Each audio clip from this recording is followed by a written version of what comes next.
Your hair is so pretty. Somebody put it up for me. Did they? Yeah, some random chick that was in the office this morning. Are you bringing strangers into our home? Mm-hmm. That's fair. No, it's not. Fuck off. Don't bring strangers into our home. Do what I want. Mm-hmm. I almost screamed I'm white, but then I realized that not everybody's read the color code and knows what that means, and they would just take that as me declaring my racial dominance, which is very untrue. Yeah. I'm blue. You are blue. Technically, I'm yellow, but I mean, technically, you're I'm yellow. See, it gets real messy real fast. If you haven't read the color code, do it. It may help you understand one of your oldest friends in the world that he's not trying to hurt your feelings at every turn. It's done wonders. I mean, you've also turned more white than yellow over the years. True. That's been helpful. Well, want to say hi? Now that we've, I'm going to do like you like last time and be like, no, I don't want to say hi. That's not how I do that. That is how you do that. If you're going to be patronizing, at least get it right. No. Better. And 3, 2.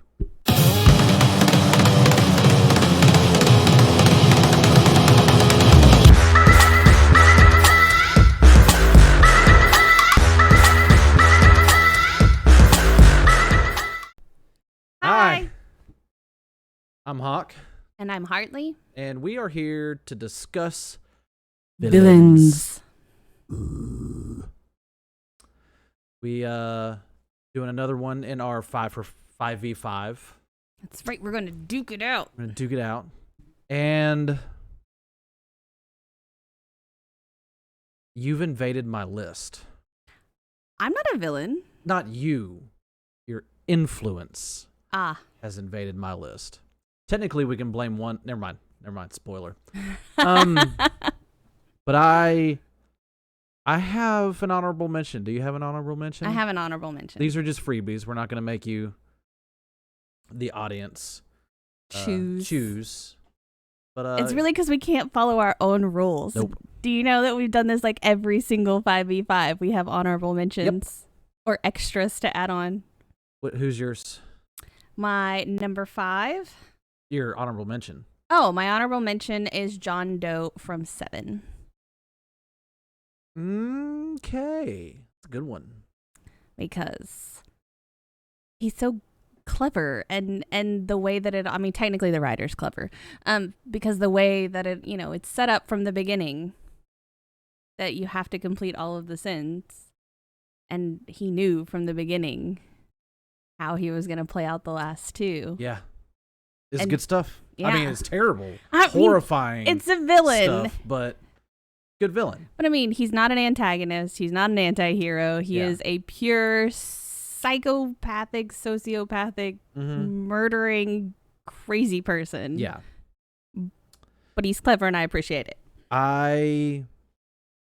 Mine's not as good. Mine is Sauron. More from the Silmarillion than the Lord of the Rings books. Okay, I accept then. Because while I like that, there's a big bad, he's influencing things, he's just like Big Brother eye in the sky, literally. Yeah. But when you start reading into, Tolkien's histories and seeing what Sauron has actually accomplished through his lifetime, he becomes vastly more interesting. I agree. So that's my honorable mention. So now we start the list. I can't believe you went literature and I went movies. All mine technically are literature. Well, bravo. There were a couple of movie ones that I thought about throwing in, but they were just like the ones that I had in my head were just the ones that everybody would pick anyway, and that's boring. 4 of mine are book and movie, and one of them, and this one and one more are just movie. That's fine. Number 5. Number 5. Number 5. See, I wrote them down and didn't put them in order. So I'm having to decide the order. Well, while you're deciding, I'll say mine. Okay, you do that.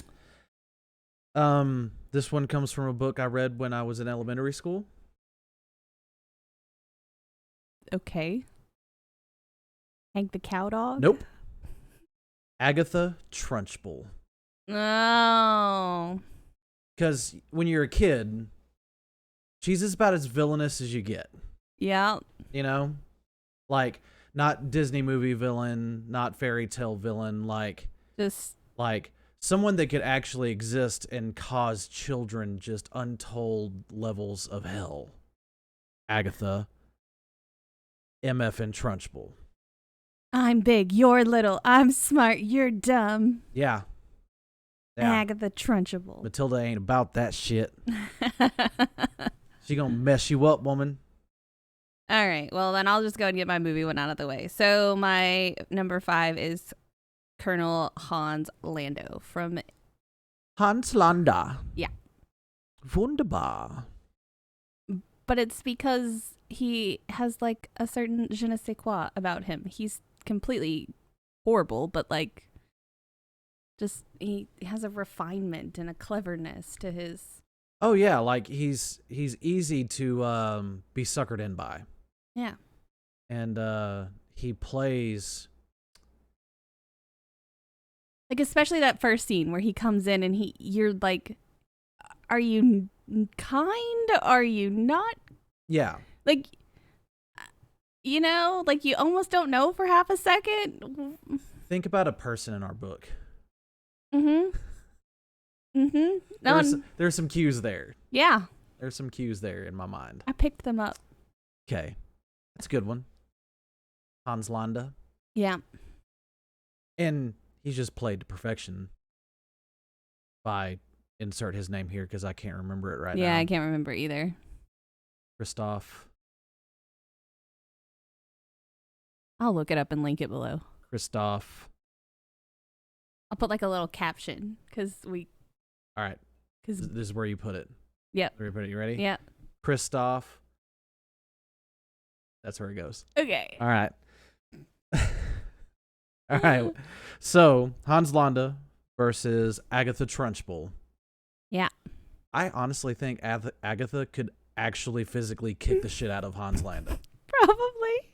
He might never, he would probably never get himself in that position because he's too brainy. But She'd like poison his chocolate cake. if she ever got her hands on him, she'd shot put him across the field. it'd be over. Mm-hmm. He'd hammer toss that kraut right across the insert large amount of, sports and field space here. Sorry. I'm not as sharp today. Yeah. We have to stop filming these after work, maybe. Definitely not before work.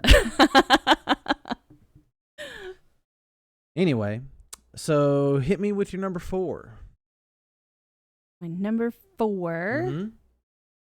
is Mr. Hyde. Mr. Hyde. But who's the real villain here? The monster inside of you. We all have a monster in us. Right set of circumstances. Right situation. Right trauma. It's funny you say that. Because my number 4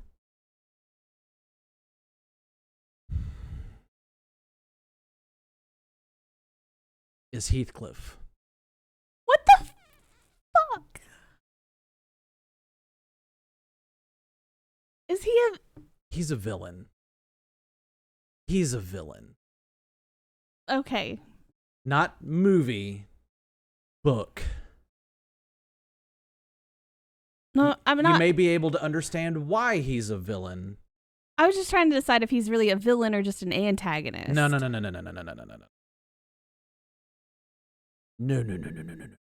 You hated that book. I did hate that book. I don't know if you like are. But here's the thing. Wickham is an antagonist.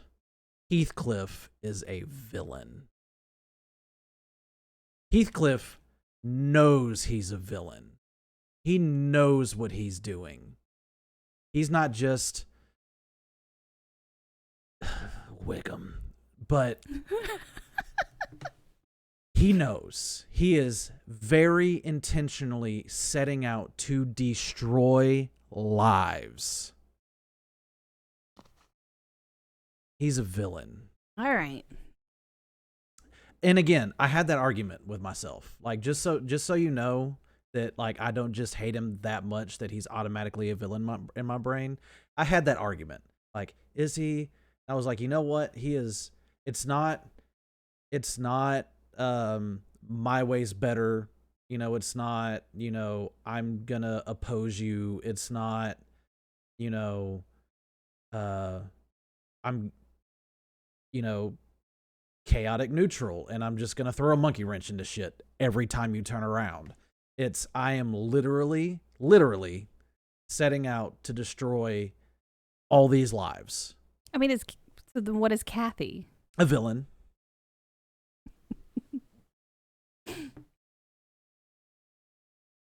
The antagonist is Kathy's brother. Linton? No, that's the guy she marries. Yeah. Or something. Yeah. I'm blanking. Yeah, me too.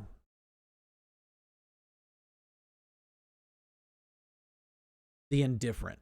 The put him in his place. The he doesn't deserve. The my father loved him more than me. He's an antagonist. The damn maid's an antagonist because she just keeps on running her damn mouth. This is not going to turn into another rant session on marketing. Sorry. Heathcliff versus, who was yours again? Do we even remember after you heard crap? Mr. Hyde. Mr. Hyde. Because potion. Because the potential for villainy, like, inside of each one of us. Because. Oh, so I'm the villain now? Is that what you're trying to say? Because I didn't like one fucking book. I mean, you're more an antagonist. Maybe an anti-hero. Okay. Now, this one, I'll admit, I'm really flirting with that line. Between antagonist and... All right. And I will accept... disclaimer, I will accept if you want to throw this one out because it's too antagonisty. Antagonisty. And not villainous enough. But in my mind, again, it's his choices that made him a villain, and it's the circumstances and the setting that are kind of the antagonist. Okay, now I'm just curious. Roger Chillingworth from The Scarlet Letter. Well, I know who Roger Chillingworth is. I mean, they might not.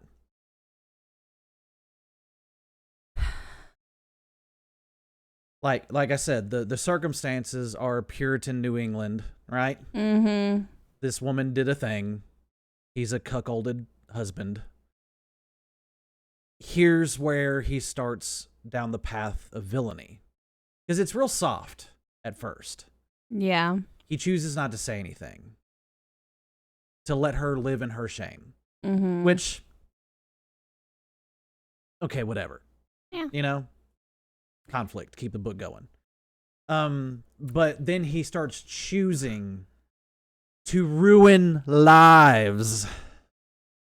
Keep a man... His quote-unquote friendship with the guy that got his wife pregnant while he was gone is in that whole situation. I think keeping him in the peak state of emotional distress and physical distress, but keeping him just alive enough to continue suffering. It is horrifying. I mean, it's... I'm not going to lie. He's probably one of my fave characters in that book, and I don't like that book, but, like... The complexity of him is what I appreciate. I get it. I can agree he's a villain. Okay. All right. I can agree he's a villain. Okay. But he's going to have to go up against Moriarty. Okay. As far as pure villains go. Yeah. And more like movie Moriarty than book Moriarty, because Arthur Conan Doyle only really used him as in like one, story, and it was really just to kill off his main character. Yeah. So more like the way that he has evolved past himself or his roots. Yeah. I super like the BBC one. I don't know if you've seen that one, but the BBC. I need to finish it. Moriarty is. I need to finish it. With Benedict Cumberbatch. Yeah. And I think I have a type of villain too. We'll talk about that when we get through the rest of the list. Okay. Well, hit me with your number 2 now that Roger Chillingworth and Moriarty are just plotting demise. Hannibal Lecter. Hannibal Lecter. Yeah. Come closer. Hello, Clarice. But again, because he's clever and educated and intelligent. 5 steps ahead of everybody else. Yeah. Yeah. But that's why my honorable mention too, Yeah. I appreciate a good villain. I don't like it when they're weak. Me either.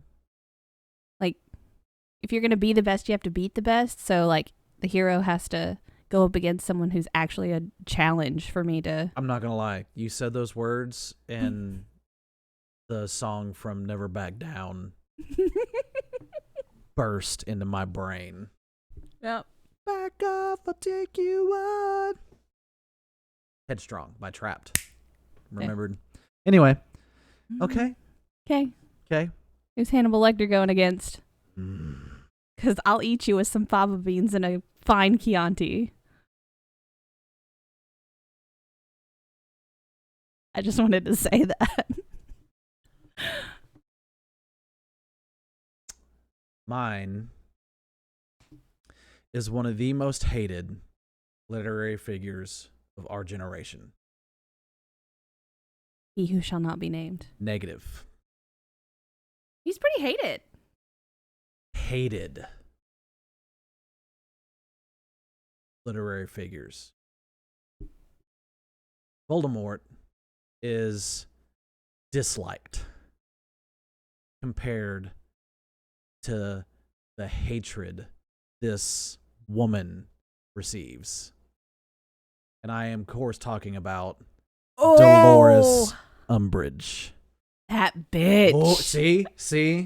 Did you feel that? Oh my god. Did you feel that? She played a fairy in the remake that they did of Sleeping Beauty, Maleficent. And I want her to get, and she's wearing pink, and I want someone to stomp on her. Yeah. And she's playing a completely different character. I feel so bad for that actress. Yeah, like she's one of those people that if you ever met her in real life, she's probably a really sweet lady. Really giving, would give you a couple, just to, sorry. That like my whole body shivered. Yeah. Dolores Umbridge. Woo. The real villain of the Harry Potter series. The only person other than Voldemort himself to leave a permanent scar on Harry Potter's body. Person who so psychologically tormented a generation that rebellion became the name of the day. You can say that because of Dolores, was her middle name Jane? I want to say it's Jane. I don't know why. Dolores Jane Umbridge. You could argue that the reason Voldemort failed is because she was such a wicked, frigid bitch that Dumbledore's army started, and those kids got a real damn education. Oh, yeah, you see, Yeah. you feeling it? Yeah. You feeling it? I don't have that kind of violent reaction for Hannibal Lecter. I just appreciate Yeah. him as being clever. He's a And good villain. yeah. But Dolores Umbridge. Fuck that bitch. She might have been too strong for number 2. Anyway. I mean, I'm wondering now. But this might be generational. It probably is. It probably is. Like, if we ask our parents, they'd probably be like, oh, Hannibal Lecter. Yeah. Or they'd be like, oh, Jason Voorhees. I don't... I almost want to just be like, you win that round. Like... Okay. Because, wow. We got number 1s, right? Yeah. You want to go or do you want me to go? I'm scared. If that was your number 2...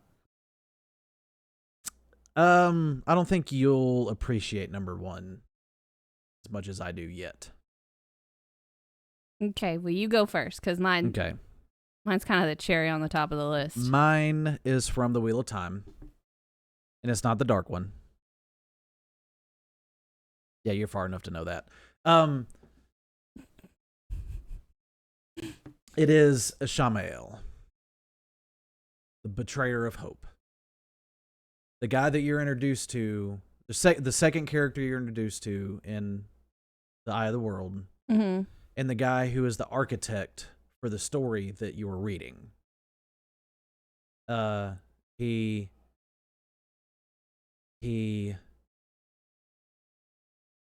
He's the driving force behind everything that's going on outside of the Dark Ones breaking free of his prison.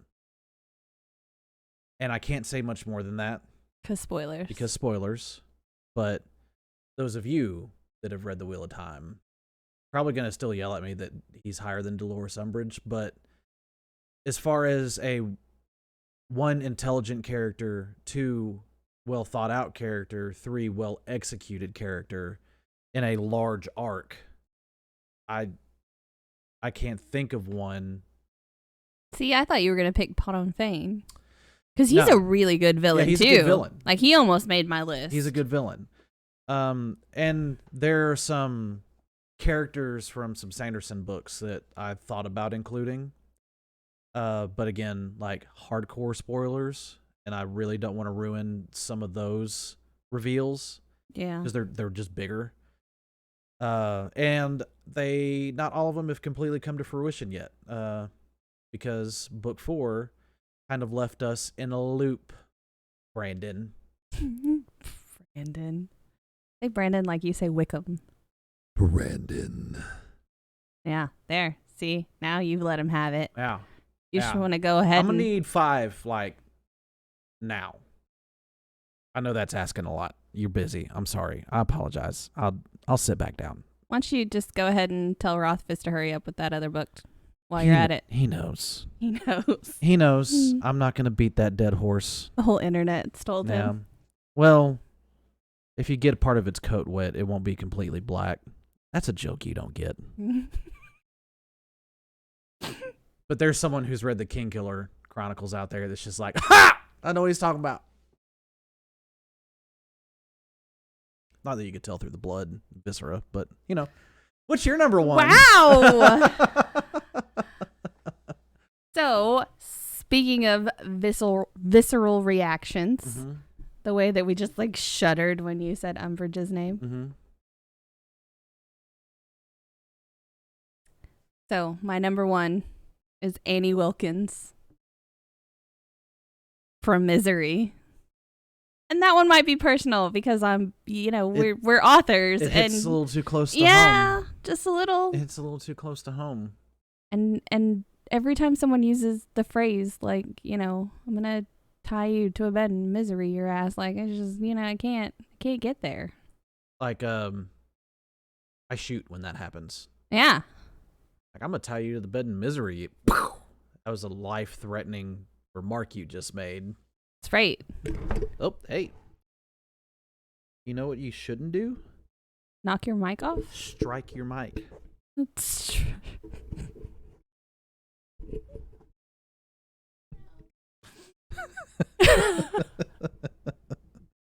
far too tickled with myself about that one. Anyway. But yeah, no, she is. And Like, even we've had a couple beta readers who are like, where's the next book? Hurry up and go write the next book. And I'm like, calm down, Annie Wilkins. Mm-hmm. That one. It's my number one. They're like, hey, how you doing? They're like, oh, pretty good. Getting ready to work on getting the release on the first book done. And we've started this story over here. What? Is it the second book? No. But, it's not even fantasy. But makes me not want to not get in a car. Yeah. And drive. Yeah. Ever again. Yeah.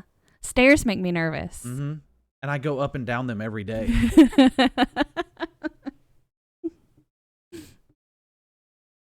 It's fair. That's my number one. Well. See, if you had put Umbridge at the top, you would have beat me.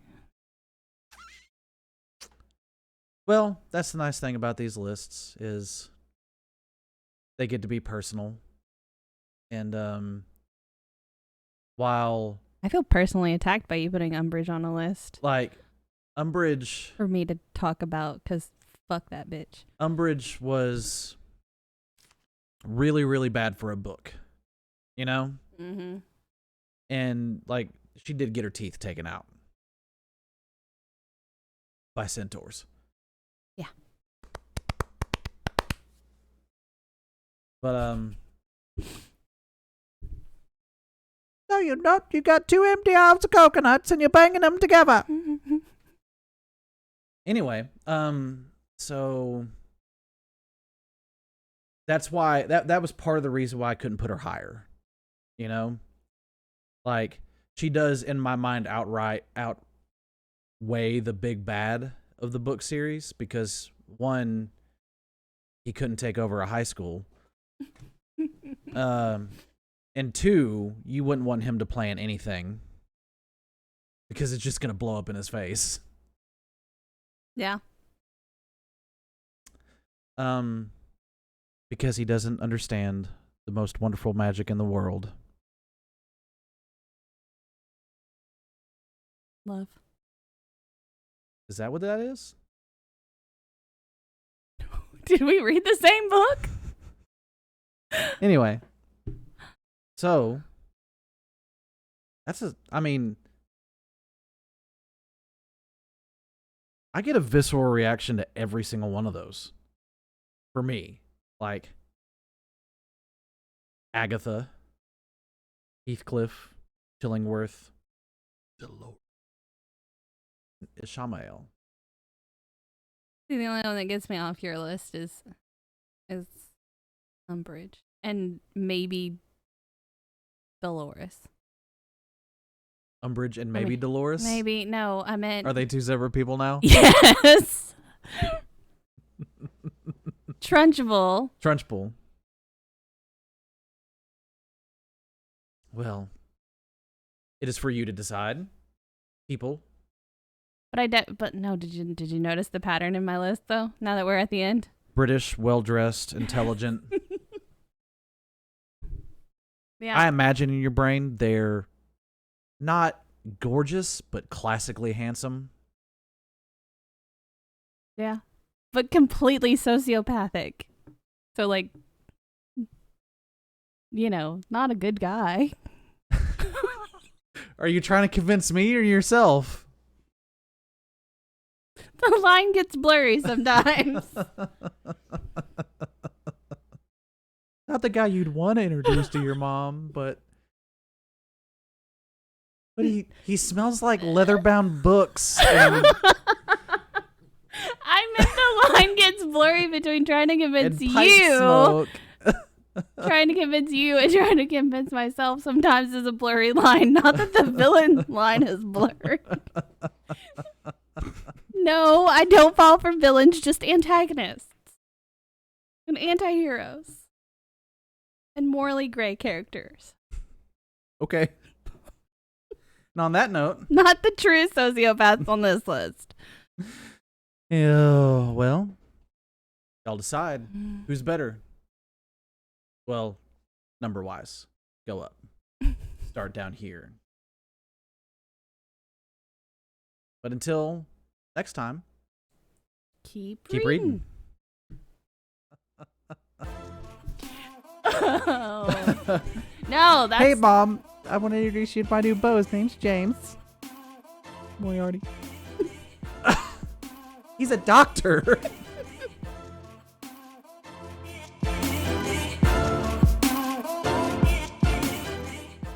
You know what? It's better than the last doctor I had. I promise. This meat's clean.